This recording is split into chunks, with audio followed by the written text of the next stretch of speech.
ગુજરાતના એકમાત્ર hill station સાપુતારામાં ચોમાસાની મનમોહક ઋતુ વચ્ચે મેઘમલ્હાર પર્વ 2026નો ભવ્ય પ્રારંભ થયો છે।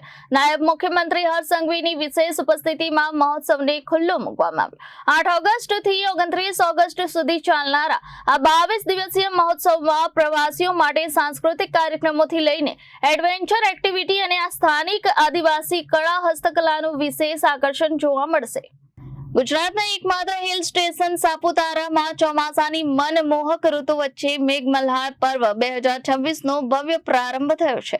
નાયબ મુખ્યમંત્રી હર્ષ સંઘવી અને ડાંગના પ્રભારી મંત્રી ડોક્ટર જયરામ ગામિતની વિશેષ ઉપસ્થિતિમાં મહોત્સવને ખુલ્લો મૂકવામાં આવ્યો। 8 ઓગસ્ટથી 29 ઓગસ્ટ સુધી ચાલનારા આ 22 દિવસીય મહોત્સવમાં ડાંગી લોકનૃત્ય, આદિવાસી સંસ્કૃતિ અને પરંપરાગત સંગીત સાથે વારલી પેઇન્ટિંગ તથા બાંબુ ક્રાફ્ટના પ્રદર્શન અને વેચાણ પણ વ્યવસ્થા કરવામાં આવી છે।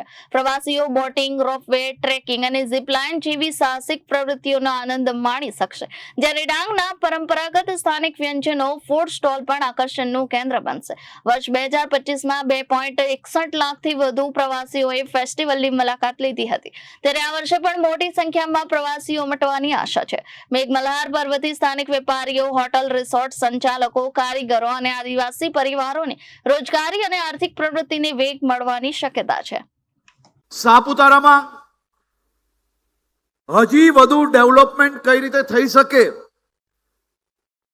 તે માટે આવનારા દિવસોમાં હજી વધુ પ્રયાસો કરવામાં આવશે।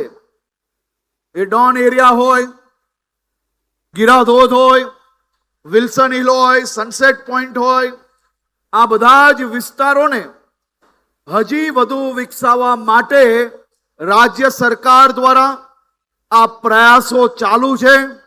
તમારા સૌની મદદથી સાપુતારાને હજી વધુ વિકસાવવા માટે આપણે કામગીરી કરી રહ્યા છે।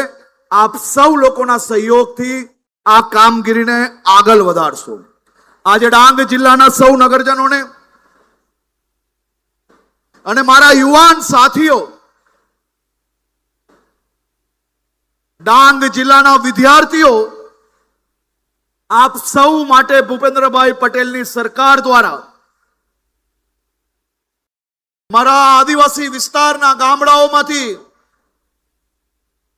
કોઈએ શહેરો તરફ મોટી સ્કૂલમાં ભણવા ના જવું પડે, એમના સપનાઓ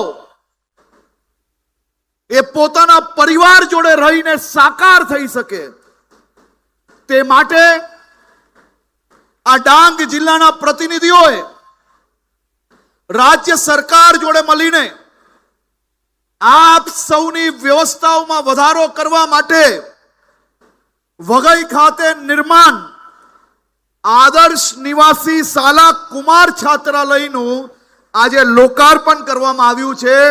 આ એક કુમાર છાત્રાલય એ 18 કરોડ 91 લાખ રૂપિયામાં બનાવીને આ ડાંગ જિલ્લાના યુવાન વિદ્યાર્થીઓને સુપ્રત કરવામાં આવી છે।